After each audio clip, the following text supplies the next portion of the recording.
Berbicara mengenai branded atau merek ya.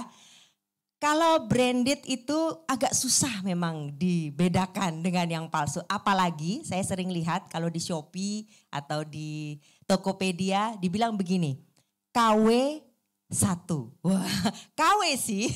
KW itu artinya dia palsu, tapi premium. Susah dibedakan. Ada gambarnya mungkin ya sebelum kita masuk ke judul. Ya, ada gambarnya. Jadi susah banget gitu. Kalau kita nggak pegang benar-benar barang aslinya, fake-nya itu nggak kelihatan kalau dia fake. Iya kan? Apa sih bedanya? Ya ampun, kalau udah dipakai kayaknya sama aja ya kan. Ada sih bedanya tapi sedikit sekali. Antara yang palsu sama yang asli bedanya sedikit. Bahkan sampai mereknya, mungkin gambar selanjutnya ya, sampai resletingnya, sampai tulisannya, bentuknya mirip sekali. Kalau nggak betul-betul disandingkan antara yang palsu sama yang asli, kayaknya kita susah untuk membedakannya.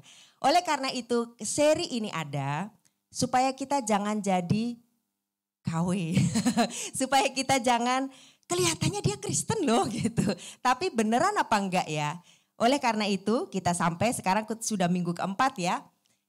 Yang dikatakan bahwa branded atau benar-benar Kristen adalah orang yang hidup dalam pemuritan. Boleh katakan sebelah kiri kananmu, hidup dalam pemuritan. Ya, jangan takut ya. Jangan takut hidup dalam pemuritan karena itu salah satu tanda kita betul-betul orang Kristen yang asli. Nah, seperti yang saya sudah bilang tadi ya, antara asli sama palsu itu sulit dibedakan, apalagi hanya lihat barangnya. Tapi mengucap syukur walaupun saya itu juga nggak mampu-mampu amat ya. Ada pernah orang kasih kado, itu branded dan itu asli. Wah, jadi pernah saya pegang, minimal pernah punya dikasih gitu ya. Dompet dan itu asli. Saya tahu sekarang membedakan yang asli sama yang tidak. Kalau asli di dalamnya ada sertifikatnya. Ya, ada certificate, ada gambarnya. Certificate of Authenticity. Nah, kira-kira itu saya kebetulan sudah hilang ya barang itu. Gak tahu lah pokoknya kayaknya sudah gak ada. Tapi ini kira-kira seperti itu, saya cari di internet. Saya ingat, saya baca di situ begini. Dalam bahasa Inggris ya, intinya kalau sampai, ini barang ini asli. Kalau sampai dalam 5 tahun ada resletingnya yang copot, warnanya ganti atau jahitannya lepas dalam pemakaian normal, saya bisa ke toko yang brand itu minta servis atau minta ganti baru. Wah, sekarang saya ngerti. Ternyata kalau asli itu tokonya mengakui gitu. Jadi kita boleh aja bilang di pasar Kerenang ini asli loh. Tapi toko aslinya, anggaplah itu Gucci ya, toko aslinya mengakui nggak? Bawa aja ke tokonya. Bener nggak ini asli? Jadi kalau betul-betul branded, kalau betul-betul merek, tokonya pasti mengakui. Betul ya? Nah saya tahu sekarang. Membedakan barang asli sama aspal, caranya adalah yang memproduksi harus mengakui itu. Sama Bapak Ibu Saudara, kekristenan juga begitu. Banyak orang ngaku Kristen. Semua bisa ngaku Kristen. Semua bisa kelihatan ke gereja bawa Alkitab pakai kalung salib. Hanya kita harus tanya sama yang punya gereja ini yaitu Tuhan. Tuhan, aku ini asli apa bukan? Karena ada firman-Nya. Matius 7, coba mari kita sama-sama lihat. Nah, di situ dikatakan pada hari terakhir saya bacakan, banyak orang akan berseru kepadaku, Tuhan, Tuhan, bukankah kami bernubuat demi namamu dan mengusir setan demi namamu dan mengadakan banyak mujizat demi namamu juga? Pada waktu itulah, ya kan, yang ownernya Tuhan mengatakan, aku akan berterus terang kepada mereka dan berkata, aku tidak pernah mengenal kamu. Enyahlah daripadaku, kamu sekalian pembuat kejahatan. Jadi paling utama adalah pengakuan dari pemiliknya. Paling utama adalah pengakuan dari Tuhan. Paling gampangnya lah, berapa di sini pernah beli bohlam lampu yang garansi 1 tahun? Pernah pasti ya. Selalu tokonya ini barang murah, tapi kalau dia garansi tokonya bilang, sini Bu saya kasih tanda tangan sama tanggal. Jadi kalau belum setahun mati bawa aja ke sini. Dia akan mengakui itu tanda tangan saya ganti. Wah sama kan? Setiap kita harus selalu cek sama Tuhan. Benar gak sih Tuhan? Saya ini KW atau asli. Nah, saya terus terang bukan dari Kristen dari kecil, terus terang. Jadi kalau saya itu sekarang bisa ngajar sekolah minggu itu anugerah. Karena dari kecil gak pernah ikut sekolah minggu. Jadi lain saya jurusannya waktu itu ya, tapi oleh karena anugerah Tuhan saya bisa, saya dimampukan, saya belajar dan saya bisa. Jadi pada saat saya masuk Kristen, pembimbing saya bilang gini, kamu kan sudah pindah ini. Jangan jadi Kristen hanya di permukaan. Jangan jadi Kristen hanya KTP. Sudah capek-capek pindah kok kamu KTP-nya aja Kristen. Tapi enggak sampai dalam-dalamnya. Tapi tidak sampai intinya. Jangan kayak gini ya. Nama aja selamat hari Natal. Namanya selamat hari Natal. Tapi lihat kolom agamanya ya tahu sendiri. Ini joking ya. Atau begini, wah KTP-nya Kristen. Lihat fotonya. Ini joke aja ya. Tapi saya nangkep pembimbing saya itu bilang, iya ya sudah capek-capek saya ikut Kristus. Saya harus sampai core-nya. Sampai intinya, sampai benar-benar saya pastikan garansi keasliannya. Jangan cuma di permukaan. Kan percuma kalau begitu ya kan. Hanya sekedar di permukaan. Baik, hari ini kita akan belajar bagaimana menjadi Kristen yang branded, yang diakui Tuhan, yang mereknya itu stempel dari Tuhan. Ya, untuk menghormati hadirat Tuhan, kita akan baca sama-sama. Bapak Ibu Saudara, saya persilakan baca ayat yang genap, nanti kita bergantian. Yohanes 8 ayat 30 buat Bapak Ibu Saudara. 1, 2, 3. Setelah Yesus mengatakan semuanya itu, banyak orang percaya kepadanya. Maka katanya kepada orang-orang Yahudi yang percaya kepadanya, jikalau kamu tetap dalam firman-Ku, kamu benar-benar adalah murid-Ku. Dan kamu akan mengetahui kebenaran, dan kebenaran itu akan memerdekakan kamu. Jawab mereka, kami adalah keturunan Abraham dan tidak pernah menjadi hamba siapapun. Bagaimana engkau dapat berkata, kamu akan merdeka? Kata Yesus kepada mereka, aku berkata kepadamu, sesungguhnya setiap orang yang berbuat dosa adalah hamba dosa. Dan hamba tidak tetap tinggal di dalam rumah, tetapi anak tetap tinggal dalam rumah. Jadi apabila anak itu memerdekakan kamu, kamu pun benar-benar merdeka. Amin, silahkan duduk Bapak Ibu Saudara. Bapak Ibu Saudara di ayat tadi ya, kira-kira tuh sedang berkhotbah di hadapan banyak orang. Dan ayat tadi mengatakan bahwa, nah ini banyak orang begitu ya. Di antara orang Yahudi itu ada banyak di antara mereka yang percaya. Wow, anggap kalau kita KKR berarti banyak yang angkat tangan menyambut Tuhan. Mari kita lihat ayatnya. Dikatakan demikian. Setelah Yesus mengatakan semuanya itu, banyak orang percaya kepadanya. Itu kan bagus kan? Tapi Tuhan katakan demikian. Maka katanya kepada orang Yahudi yang percaya. Berarti yang tadi sudah percaya, good, bagus. Tapi dia katakan demikian. Jikalau kamu tetap dalam firman-Ku, kamu benar-benar adalah murid-Ku. Artinya Tuhan Yesus tidak cukup puas dengan keputusan mereka untuk percaya. Percaya, bagus. Tapi kamu harus tinggal dalam firman-Ku supaya kamu menjadi murid-Ku. Yang pertama kita belajar dari seri ini, hari ini, adalah percaya saja tidak cukup. Kita harus menjadi murid. Boleh katakan sebelah kiri kananmu, percaya saja tidak cukup. Kita harus menjadi murid. Kitab Yohanes ditulis dalam bahasa Yunani ya, betul ya teman-teman yang teologis. Yunani itu untuk percaya itu pisteo. Pisteo. Beda loh dengan matetes atau mantano. Beda antara percaya saja dengan menjadi murid, jauh berbeda. Kita lihat artinya ya. Percaya itu hanya think to be true. Hanya oh ya tahu itu benar gitu. Hanya to be persuaded, hanya terpengaruh, hanya tertarik ke situ.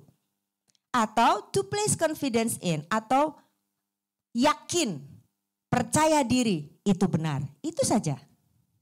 Percaya itu begitu saja. Sementara murid, matetes atau mantano, adalah to increase one's knowledge, to be informed, to be in a habit of, accustomed to. Kita bedah satu-satu ya. To increase in one knowledge. Kita tambah paham siapa itu Tuhan. To be informed, tambah ngerti Tuhan itu seperti apa. To be in the habit, ini penting ini ya. To be in the habit of, meneladani tabiat dan kebiasaan Tuhan. Kan muridku berarti to be in a habit of Jesus, Tuhan. Accustomed to, menjadi terbiasa dengan cara-cara Tuhan. Wah, beda banget. Yang tadinya cuma satunya, ya kayaknya aku terpengaruh, saya terinspirasi oleh Yesus. Oh, banyak orang begitu. Tapi apakah tabiatmu dengan tabiat Yesus itu sama? Apakah engkau terbiasa melakukan seperti yang Yesus lakukan? Hati-hati dengan percaya.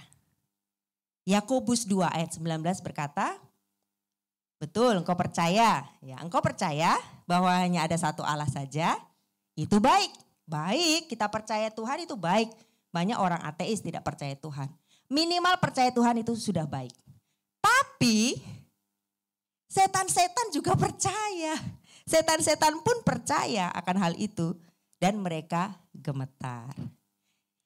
Kalau ayat ini ya, terus terang ini agak sarkastik loh sebenarnya ayat ini.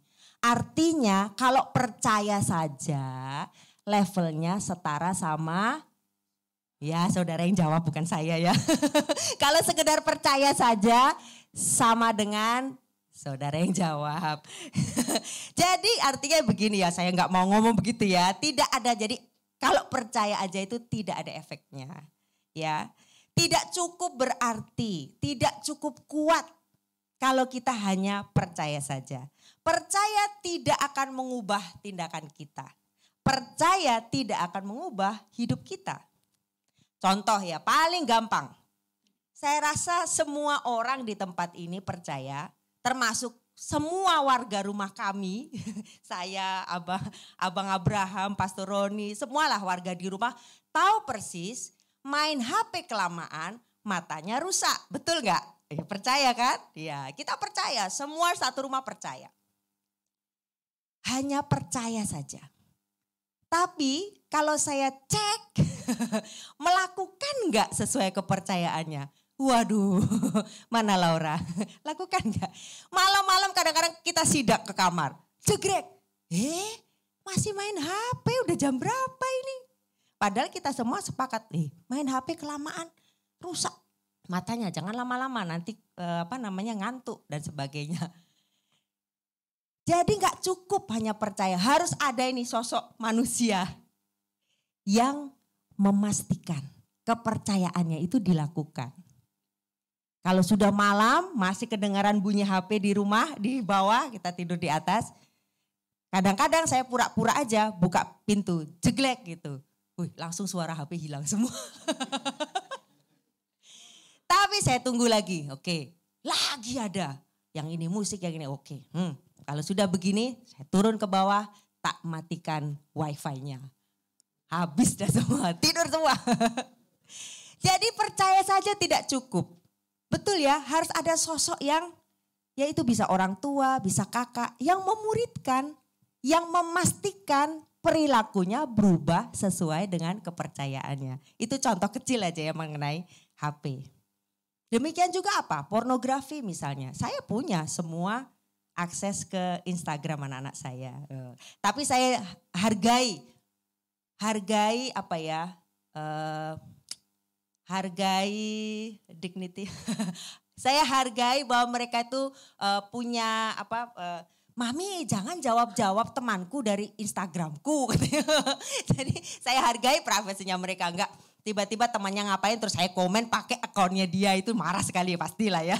Saya harus hargai itu. Cuma saya lihat aja, oh kamu nge-like-nya yang begini gitu ya. Kamu lihatnya yang begini. Jadi harus ada, walaupun saya juga manusia penuh kekurangan, betul.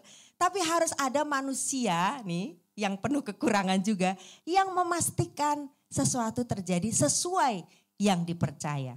Saya yakin semua anak saya percaya, bahkan kita semua percaya pornografi itu buruk. Buruk bagi mental, merusak prestasi anak. Bahkan yang sudah tua pun bisa nggak kerja gara-gara nonton yang enggak. Tapi siapa yang memastikan itu terjadi? Percaya saja tidak cukup. Ada satu keluarga, ini kebetulan teman adik saya. Kalau saudara belum tahu, adik saya itu di Jogja tinggal dan dia kerja di perusahaan game, namanya Game Love. Dan dia talented, dia diberkati di situ. Kerjaannya dia bukan main game, memang kadang-kadang main game. Tapi untuk memastikan ada error enggak, programnya sudah benar atau tidak. Apakah sistem apanya gitu, beli skinnya, beli apanya itu sudah benar atau pembeliannya, PayPal-nya semuanya berjalan lancar.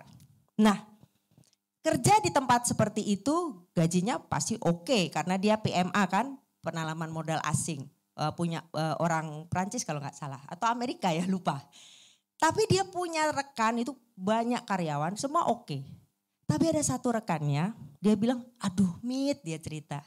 Kok bisa bodoh sekali. Sudah punya anak, sudah punya, maksudnya ya pasti punya istri dan sudah punya tanggungan, posisinya bagus. Prestasi kerja terus menurun. Sampai akhirnya dikejar-kejar debt collector. Sampai akhirnya istrinya minta cerai. Sampai akhirnya anaknya berhenti kuliah, sampai dipecat. Loh kok bisa, kenapa? Kecanduan main game, ya ampun. Ini kisah nyata loh, boleh telepon, tak kasih nomor teleponnya adik saya. Kok dia nggak mikir ya, masuk ke situ tuh susah perusahaan itu. Kok dia nggak mikir ya, itu godaan memang di depan mata. Layar besar-besar, memang disuruh main game tapi bukan main game tok. Kamu kerja di situ. Kok bisa ya, dia lupa ya. Kok bisa dia lupa anak, lupa istri. Bapak Ibu Saudara, berbahaya. Kalau kita cuma sekedar percaya saja, ya kan? Berbahaya kalau kita tidak ada yang memastikan melakukan apa yang kita percaya. Saya yakin dia percaya kalau di situ gajinya sudah bagus, pertahankan di situ. Yakin di bawah sadar sini yakin, iya ya harus tanggung jawab supaya tetap terima gaji. Harus tanggung jawab supaya anak istri saya makan, harus bertanggung jawab. Tapi gak ada yang lihat, gak ada yang memastikan itu terjadi. Mari katakan bersama saya, tidak cukup percaya saja, harus dimuridkan. Yang kedua, hanya melalui pemuritan ada kemerdekaan. Ini bukan saya yang bicara ya, Yesus yang ngomong. Yohanes 8 ayat 31 berkata, maka katanya kepada orang-orang Yahudi yang percaya, ini sudah percaya ya kepadanya. Jikalau kamu tetap dalam firman-Ku, kamu benar-benar adalah murid-Ku. Kamu percaya bagus, tapi tetaplah dalam firman supaya menjadi murid. Dan Tuhan berkata, dan kamu akan mengetahui kebenaran dan kebenaran itu akan memerdekakan kamu. Bayangkan ya, orang Yahudi jawabannya begini. Coba kita telaah. Jawab mereka begini. Kami adalah keturunan Abraham dan tidak pernah menjadi hamba siapapun. Bagaimana engkau dapat berkata kamu akan merdeka? Wow. Bapak Ibu Saudara, Tuhan Yesus ini kan Tuhan. Waktu dia ngomong dia kenal pribadi-pribadi ini. Dia gak kayak kita, kalau saya gak kenal memang gak tahu ya kan. Tapi dia itu Tuhan. Waktu dia ngomong satu persatu, dia tahu oh yang ini berzina, oh yang ini porno, oh yang ini kepahitan.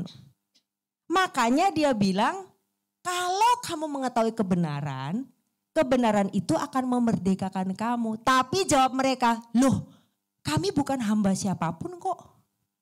Wow, mereka nggak sadar kalau mereka diperbudak. Karena apa? Jawaban Yesus berikutnya bilang begini. 8 ayat 34. Kata Yesus, ini jawaban dia ya. Aku berkata kepadamu, sesungguhnya, 8 ayat 34, good. Sesungguhnya setiap orang yang berbuat dosa adalah hamba dosa. Di titik ini Tuhan itu sopan loh. Dia nggak bilang, saya tahu apa yang kamu lakukan, saya tahu apa dosamu. Enggak. Dia cuma ngingetin aja. Siapapun berbuat dosa di sini, hamba dosa. Bapak Ibu Saudara yang dikasihi Tuhan. Memang kalau kita berdosa, kita sedang menjadi hamba atau diperbudak. Kita seringnya tidak sadar bahwa kita diperbudak.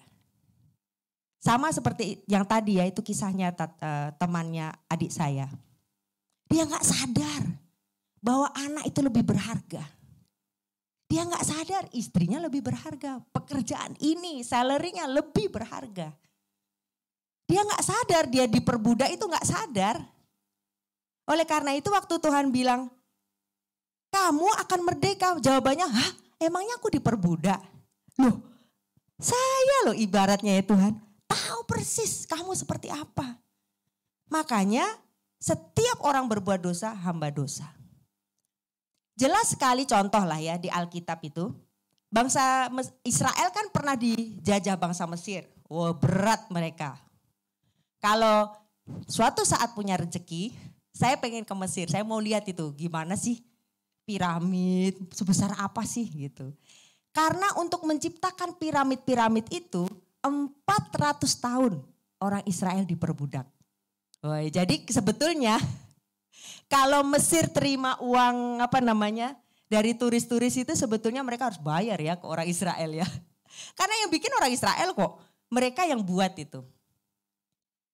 Tapi pada saat orang Israel keluar dari perbudakan, Tuhan bebaskan. Tahu kata-kata mereka, kembalikan kami ke Mesir. Coba Bapak Ibu Saudara. Loh, kamu tuh diperbudak loh di sana. Kamu kerja paksa. Kamu kehilangan kebebasan, kamu terikat. Tapi yang mereka katakan, Tuhan kembalikan kami ke Mesir. Itu bolak-balik, saudara boleh baca, ada di Kejadian, ada di Keluaran. Ya kan? Dan banyak dikutip di kitab-kitab berikutnya. Wow, orang di dalam dosa tidak sadar dirinya berdosa.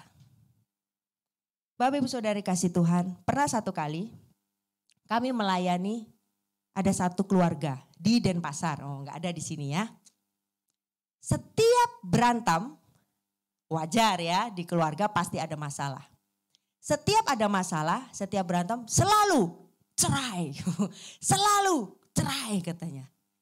Waduh, saya bilang begini, kenapa kamu bisa begitu?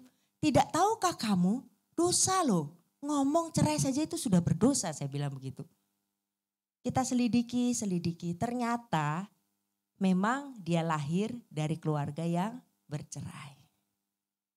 Jadi alam bawah sadarnya itu tidak sadar bahwa itu tidak baik. Tidak sadar bahwa ngomong cerai itu tidak baik. Bahkan dosa, bahkan itu mengutuki apa yang sedang dia bangun. Disitulah kami masuk, kami bilang begini, oke, janji ya, setiap saat ada masalah, telepon kita. Kita ketemu, kita konseling, kita mulai pemuritan. Dan jangan ngomong lagi cerai. Masalah bisa kita lewati. Bapak Ibu Saudara, sama seperti beliau ini, teman saya, yang terus ngomong cerai. Dia percaya Yesus gak percaya. Dia melayani Tuhan, melayani. Tapi tidak cukup hanya percaya. Dia perlu dibimbing, dia perlu dimuridkan. Dia perlu ada orang yang mengatakan itu salah loh. Dan perlu ada orang yang memastikan setiap saat kamu berantem, telepon ya. Kita selesaikan sama-sama, pasti ada jalan Tuhan. Katakan sebelah kiri kananmu, saya perlu dimuridkan. Bapak Ibu Saudara, Mari kita melihatnya begini, bahwa sesungguhnya pemuritan itu memerdekakan. Betul? Karena dosa itu kalau sudah mengikat, jangan bilang dia dosa kecil. Walaupun hanya dosa kecil. Apakah sebagai pelajar contohnya ya, kalau terikat satu dosa, apakah bisa konsentrasi belajar? Tidak bisa. Pasti konsentrasinya ke dosa itu. Apakah bisa beriman kalau kita sedang berdosa? Tidak mungkin.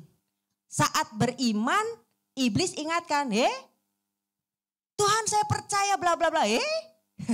Kamu kemarin lagi buka apa itu? Lagi ngomong apa itu? Gak bisa beriman. Saat mau berdoa apalagi? Pasti tertuduh. Walaupun Tuhan tidak menuduh, itu iblis. Baru mau tutup mata, Tuhan ngapain kamu panggil Tuhan? Baru aja berdosa. Aduh. Itu iblis. Nanti lain waktu saya akan bagikan bagaimana keluar. Tapi intinya kita perlu orang lain untuk memuridkan kita. Ada amin. Kita tidak cukup hanya percaya saja. Harus ada orang berdiri bersama-sama kita yang membantu kita keluar dari keterikatan dosa. Apakah semua pemuritan pasti berhasil? Nah ini seru. Jawabannya tidak. Karena sebuah pemuritan yang benar harus ada 3K. Katakan bersama saya 3K. Yuk sama-sama. Keterbukaan, ketaatan, dan kesabaran. Kalau kita sekedar bertemu gitu ya, pemuritan atau belajar taat firman. Tapi antara kita tidak ada keterbukaan, nonsens. Tidak akan terjadi terobosan. Apa kabar Pak? Baik. Bagaimana hidup selama ini? Baik. Padahal sudah bergejolak di sini. Bagaimana anak-anak? Baik. Istri? Baik. Kalau terus kita memakai topeng, tidak akan terjadi yang namanya konseling, yang namanya pemuritan, ketaatan firman. Tidak bisa terjadi.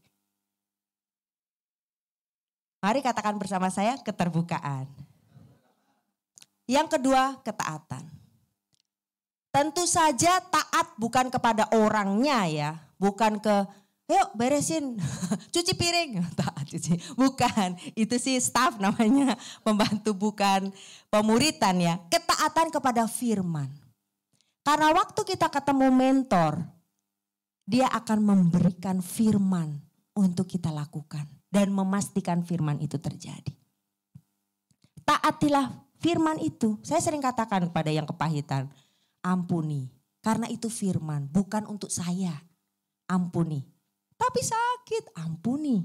Karena barang siapa diampuni, dia mengampuni, dia juga diampuni. Kamu mau kan diampuni? Harus mengampuni. Taat. Apakah seluruh pemuritan berhasil? Lagi-lagi saya katakan tidak. Bisa terbuka luar dalam. Kemarin saya melakukan ini, terus 2 hari yang lalu saya ini Pak, aduh tolong saya begini ini. Begitu dinasehati, bagaimana? Belum. Kalau tidak ada ketaatan ya pasti tidak ada perubahan. Ada amin. Yang ketiga, kesabaran. Bapak Ibu Saudara, penting sekali kita sabar terhadap diri sendiri dan terhadap prosesnya. Jangan buru-buru berkata percuma dimuridkan Pak Awe. Sudah 2 tahun saya begini-begini terus Pak. Misalnya ya. Ke saya juga sering, aduh percuma Miss Mita, Tante Mita. Saya begini-begini terus, sabar. Sudah berpuluh tahun mungkin kamu punya, atau belasan tahun lah kalau teenager ya. Belasan tahun punya latar belakang pornografi. Tidak bisa satu kali ketemu langsung hilang. Tidak bisa. Pasti perlu proses. Perlu sabar. Oke, bersama-sama saya 3K apa tadi? Keterbukaan. Amin.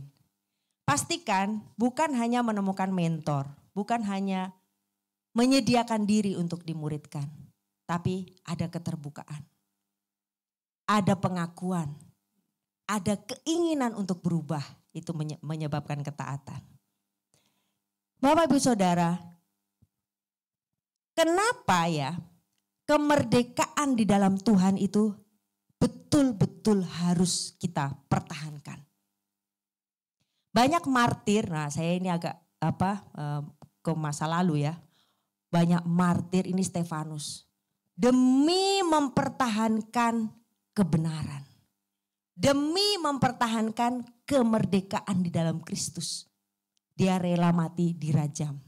Disaksikan oleh Saulus waktu itu. Mau loh dia mengalami itu semua demi kemerdekaan dalam Kristus. Berarti ada harganya ya kalau kita mau tetap merdeka dalam Kristus. Itu Stefanus. Atau para martir. Kalau saudara belajar sejarah, wah dulu makanan singa bukan beli di pasar. Dulu makanan singa ya orang-orang percaya ini. Di arena. Bukan hanya Yesus yang satu-satunya yang disalib. Bukan, banyak orang. Banyak pengikut Yesus yang disalib. Matinya bahkan Petrus salibnya dibalik. Mereka berjuang untuk tetap merdeka. Berjuang untuk dalam kebenaran. Wow, luar biasa ya. Kita belum apa-apa ya. Kita belum, dikatakan firman Tuhan begini. Perjuanganmu itu loh, belum sampai meneteskan darah. Jadi ayo kita pasti bisa. Belum sampai begini kan. Keluar dari pornografi belum sampai begini kan. Keluar dari keterikatan, kecanduan belum sampai seperti ini. Kita pasti bisa. Katakan sebelah kiri kananmu, kita pasti bisa. Ya pasti bisa.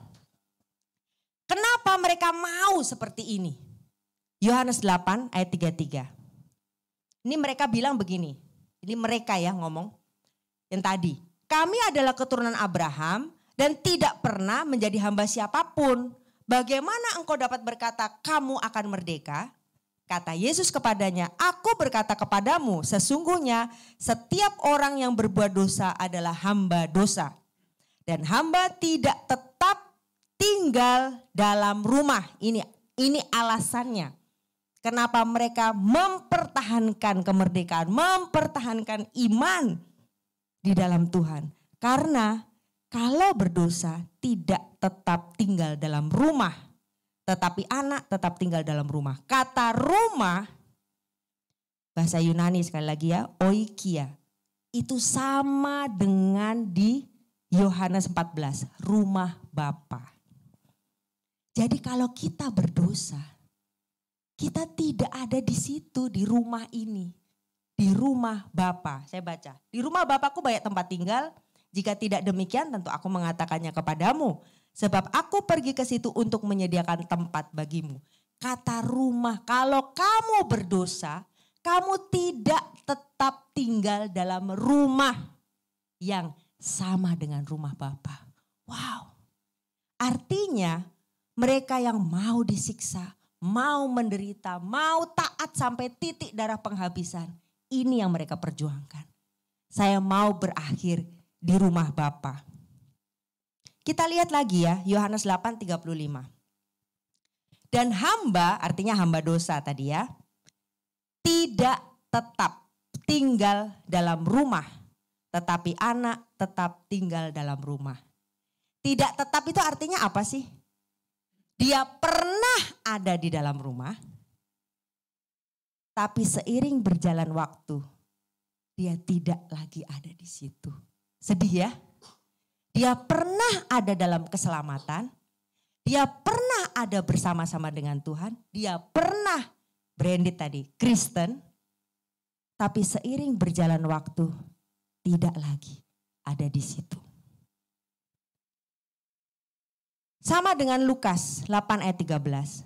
Ini kembali lagi ke percaya tadi ya. Yang jatuh di tanah yang berbatu-batu ialah orang yang setelah mendengar firman itu menerimanya dengan gembira, tetapi mereka tidak berakar, mereka, haleluya, bergerak sendiri. Ini mimbarnya turun sendiri.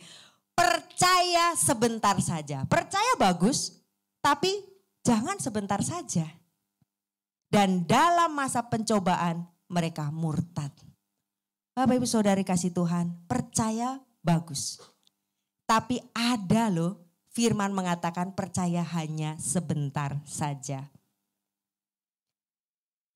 Mari kita dimuridkan yang sudah mampu mari kita memuridkan. Sudah banyak contoh-contoh. Wah, boleh beri tepuk tangan. Gambar berikutnya. Kok kurang semangat ini tepuk tangannya? Memang bukan jaminan ya. Kalau kita ketemu one-to-one, kita purple book. Bukan jaminan. Karena tadi 3K harus ada. Kalau ada orang bilang, Pak, dia kayaknya sudah dimuridkan sejak lama banget. Itu tadi, apakah ada keterbukaan? Apakah orangnya mau taat? Apakah dia sabar? Tapi minimal, kalau sudah dalam pattern pemuritan, kita sudah mengikuti apa yang Yesus katakan. Ada amin. Ada Juan Castro, itu finalis Idol. Tahun berapa saya lupa ya. Finalis tapi tidak menang, tapi cukup terkenal. Juan Castro namanya, Juan mungkin ya cara ngomongnya ya. Juan Castro ini dari kecil terikat pornografi. Kenapa saya tahu ya, karena dia diwawancara ya. Tapi waktu menjadi idol dia belum ngaku. Ketika dia terikat pornografi, dia mencoba, waktu dari kecil nih, dia mencoba mengalihkan pikiran-pikiran pornografi itu dengan bermain musik. Tapi tidak berhasil, dia bergumul dengan dirinya sendiri. Sambil bermain musik, tapi terikat pornografi juga. Dia terus berusaha keras sampai akhirnya masuk American Idol. Setelah menang, bukan menang lah ya, setelah finalis, setelah terkenal, dia berharap kesibukannya itu melalukan dia dari pornografi. Dia harapannya begitu. Dia mulai dipanggil tour, dia mulai ikut ke sana kemari, tampil perform. Ternyata tidak, dia yang ngomong bukan saya ya, saya baca soal kisah ya. Dia bilang begini, di tengah-tengah mau tampil ini sempat-sempatnya buka HP, lihat sebentar. Terus tampil. Turun walaupun capek, lihat video sebentar. Begitu loh keterikatan ternyata. Wow, padahal sibuk ini, padahal capek ini seolah-olah gak ada jadwal. Dia sengaja supaya gimana caranya gak ada, saya sibukkan diri tapi ternyata tidak bisa. Terus dia mengambil kesimpulan begini, oh mungkin saya harus menikah. Oh sebelum menikah dia bilang begini. Dan ternyata setelah saya punya uang, itu lebih bahaya lagi. Karena yang tadinya saya cuma tonton, sekarang saya bisa lakukan. Saya bisa beli apa yang ada di situ. Wanitanya kayak begini, bisa dibeli. Itu yang terjadi. Ternyata tambah parah. Akhirnya dia sampai kesimpulan, oke kayaknya saya harus menikah. Menikah itu adalah kunci jalan keluar, saya keluar dari sini. Ternyata tidak. Istrinya yang komplain. Karena mereka menikah, punya anak, punya pernikahan yang bagus, tapi ikatan itu tetap ada. Sampai satu hari, dia beranikan diri, kayaknya saya harus terbuka sama seseorang untuk membimbing saya, untuk mendoakan saya. Datanglah dia kepada satu hamba Tuhan, Pak tolong bimbing saya. Sejak saat itu, karena tadi ada keterbukaan, ada ketaatan, ada kesabaran. Dia bisa menang dari pornografi dan bersaksi sebagai bagian dari, coba bisa dibuka, Billy Graham ya, Billy Graham Ministry. Juan Castro, dia menyaksikan kepada banyak orang. Kita itu harus dimuridkan, harus ada hubungan, harus ada ketaatan pada firman. Bukan hanya datang pergi ke gereja. Karena hanya di dalam hubungan yang saling mengingatkan, ayo baca firman, ayo lakukan, ayo tetap semangat. Kita bisa ada kemerdekaan. Yakobus 5 ayat 16 berkata demikian. Mari kita baca sama-sama. 1, 2, 3. Hendaklah kamu saling mengaku dosamu dan saling mendoakan supaya kamu sembuh. Doa orang yang benar bila dengan yakin didoakan sangat besar kuasanya. Saling mengaku bukan kepada sembarang orang, bukan seluruh Denpasar kita kasih tahu, tidak perlu. Datanglah pada orang yang bisa kita percaya. Datanglah pada orang di mana kita mendapatkan bimbingan dan kita dilatih untuk taat.